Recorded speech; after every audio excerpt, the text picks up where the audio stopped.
জয় গুরু ইষ্টপ্রাণ দাদা ও মায়েরা, আজ ইষ্ট প্রসঙ্গে পরম পূজ্যপাদ শ্রী শ্রী আচার্যদেবের দেওয়া এই অমৃতময় তথ্যগুলি জেনে নেব। বিভিন্ন সমস্যার সমাধান দিয়েছেন। নতুন হলে চ্যানেলটি সাবস্ক্রাইব করবেন এবং ফেসবুক পেজে দেখে থাকলে ফেসবুকে পেজটি ফলো করে শেয়ার করে দেবেন, যাতে সবাই এই তথ্যগুলি জানতে পারেন। এরকম সমস্যা থেকে থাকলে আমরা উপকৃত হতে পারবো এই ভিডিও থেকে। এবারে বিস্তারিত। বারাসাত থেকে আগত এক দাদা শ্রী শ্রী আচার্যদেবকে দেওঘরে নিবেদন করলেন। তার সময় খুব খারাপ যাচ্ছে। ভাদ্র মাস আসলেই বাড়িতে নানা সমস্যা দেখা যায়। লোকজন, পরিবার সবার সাথে ঠিক এই সময়ে প্রতি বছর কিছু না কিছু অশান্তি হয়। এই বছর ভাদ্র মাসেই তার ভাড়ার ভ্যান গাড়িটি অ্যাক্সিডেন্ট করেছে। বাড়িতে অপ্রত্যাশিতভাবে আগুন লেগে গেছে। আচার্যদেব বললেন, তুমি মানুষ, তুমি জন্তু নও। সেই সত্যটা তুমি জানো তো? আমরা মানুষ। তাই মন বলে আমাদের একটা বিষয় আছে। এই মন বলে এত সুন্দর একটা বিষয়কে তুমি কন্ট্রোল করতে পারছো না। তবে তুমি মনুষ্য পদবাচ্য কিনা এই বিষয়ে সংশয় থেকে যায়। জন্তুরা খিদে পেলে কন্ট্রোল করতে পারে না। জন্তু আর মানুষের স্থূল তফাৎটা ভাবত। তার দিন লাগে না, রাত লাগে না। হরিণ এলেই বাঘ খিদে পেল না পেল তাকে ধরল। কিন্তু তোমার খিদে পেলেই কি অন্য মানুষের খাবার ছিনিয়ে নিয়ে খাও? তার মানে তোমার খিদেটাও তুমি ইচ্ছা দিয়ে ত্যাগ করলে। তোমার প্রস্রাব এলে তুমি সেটা কন্ট্রোল করো না। কেন করো? কই, বাঘ, সিংহ, হাতি তারা তো পারে না, সাথে সাথে করে ফেলে। তাহলে তুমি নিজেকে নিয়ন্ত্রণ করতে জানো, কিন্তু জীবনের বেলা হচ্ছে না কেন? আমার অশান্তি লোকের সাথে, ঝামেলা আকাশ থেকে কেউ এসে আমাকে দিয়ে করিয়ে যাচ্ছে না। মনে মনে এই অবুধের মতো যে বিশ্বাসটা আছে সেটা দূর করো। সব তুমিই করছো। বাড়িটা পুড়ে গেছে ভাদ্র মাসের জন্য নয়। ভাদ্র মাসকে দোষ দিও না। আগুনটা কি মাসটা এসে লাগিয়েছিল না অন্য কারণে লেগেছিল?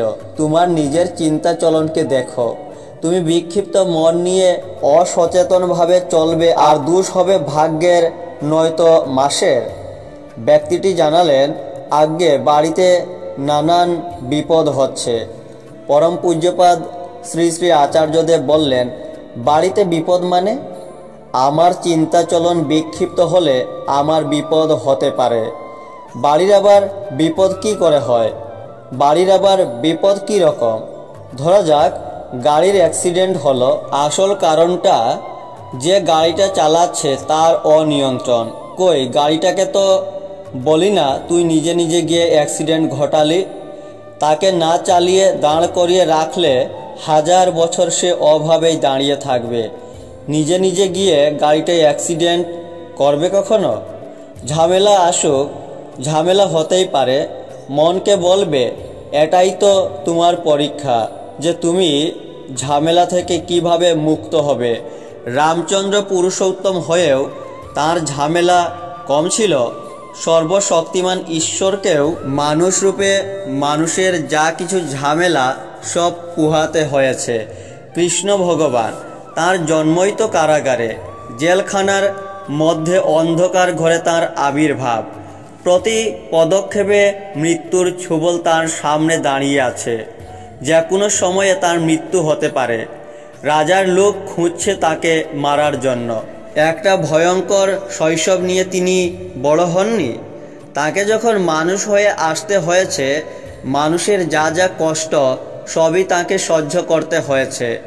ঠাকুরের সমাধি হয়েছে, আমরা কয়লার আগুন দিয়ে তার গায়ে চিপে দেখেছি ওটা সমাধি না, তিনি নাটক করে আছেন।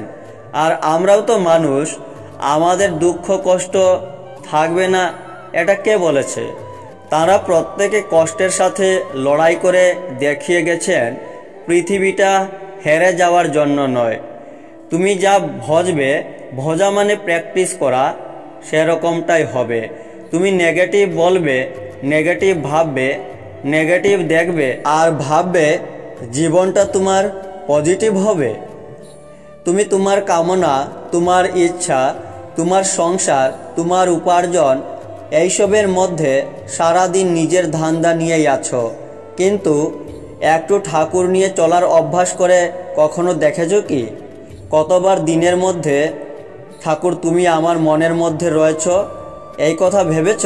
৮৬,৪০০ সেকেন্ডের মধ্যে ঠাকুর তুমি কতবার আমার মনের মধ্যে আসছো কখনো ভেবে দেখেছি আমরা?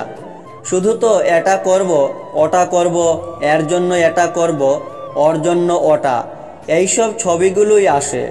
ঠাকুরের ছবি কতবার আসে মনের মধ্যে? একটা গল্প বলি। অনেক দিন আগে এক দাদা এসে বললেন, আমার ৪ বছরের ছেলে অকালে মারা গেল, আমি ঠাকুর ছেড়ে দিয়েছি তারপর থেকে। তখন আমি তাকে একটা প্রশ্ন করি, ছেলে মারা গেল তাতে কি আপনি খাওয়া শোয়া, সংসারের কাজ, যাবতীয় যা কিছু সব ছেড়ে দিয়েছেন? শুধু গুরুকে ছেড়েছেন। গুরু মানে গুরুত্বপূর্ণ জিনিস, কিন্তু আপনার কাছে সবচেয়ে ইম্পর্ট্যান্ট, গুরুত্বপূর্ণ আপনি নিজে। সেটা ভালো কথা। আমি না থাকলে ধর্ম কি কর্ম কি জানতাম? এই সংসারেই বা কি জানতাম না। কিন্তু নম্বর 2-এ কে ছিল? আপনার ছেলে আর গুরু। তার মধ্যে আপনি বেছে নিলেন মৃত ছেলের সুখটাকেই আগলে রাখবেন। গুরু সরে গেল জীবনের তালিকা থেকে। নম্বর 3-এ নিশ্চয়ই আপনার বউ। নম্বর 4-এ আপনার উপার্জন। নম্বর 5-এ আপনার লৌকিকতা, সামাজিক যা কিছু। 6 নম্বর, 7 নম্বরে আসছে গুরু। আর আপনি বলছেন যে তোমাকে আমি ভালোবাসি, তবুও জীবন দুঃখময়। আপনার কর্মের তালিকার কোন জায়গায় আপনি দেখান যে জীবনকে সুখের করার জন্য আসল কাজটা আপনি করেছেন? আমারও আগে তাকে রাখার কথা, তাকে রাখিনি। 2 নম্বর স্থানে তার জায়গাটাও রাখিনি, আর বলছি তুমি আমাকে দয়া করো। এটা কোন বিচার? এটা বিচার হতে পারে না। আমার জীবনের সবচেয়ে ভালোবাসার জিনিস তুমি হবে, এটা যতক্ষণ না সংকল্প করছি ততক্ষণ একে দোষ দিয়ে, ওকে আগলে ধরে, একে ঠেলে সরিয়ে একজনকে ছেড়ে অন্যের কাছে গিয়ে কোনো লাভ হবে না। জীবন দুঃখময়ই থাকবে। যদি এর থেকে মুক্তি চান, হাতি ঘোড়া কিছু করতে হবে না। সারাদিনে যা কাজ করা হয় তার মধ্যে শুধু জপ করতে থাকা মনে মনে। কিছু সময় পরে পরেই মনে মনে হুঙ্কার ছাড়ুন যে ঠাকুর আমি তোমায় ভালোবাসি, তোমাকেই ভালোবাসি। 48 ঘন্টার মধ্যে মনের বদল টের পাবেন। চোখের সামনে দেখতে পাবেন আমি কি কি পারি আর কি কি পারি না, আমাকে জীবনের জন্য কি কি করতে হবে, কি কি করব না। মাত্র 48 ঘন্টার মধ্যে বুঝতে পারবেন জীবনটা কত সুন্দর। বারাসাতের ব্যক্তিটিকে উদ্দেশ্য করে বললেন, যাও লেগে থাকো জীবনের কাজে। হয় না, পারি না, পারবো না, ভাগ্য দুর্ভাগ্য, মাস তিথি এসব মাথা থেকে বাদ দিয়ে ঠাকুর নিয়ে চলো। আলোচনা পৌষ 1430 জানুয়ারি 2024 থেকে এই অমৃতময় তথ্যগুলি সংগৃহীত। জয় গুরু।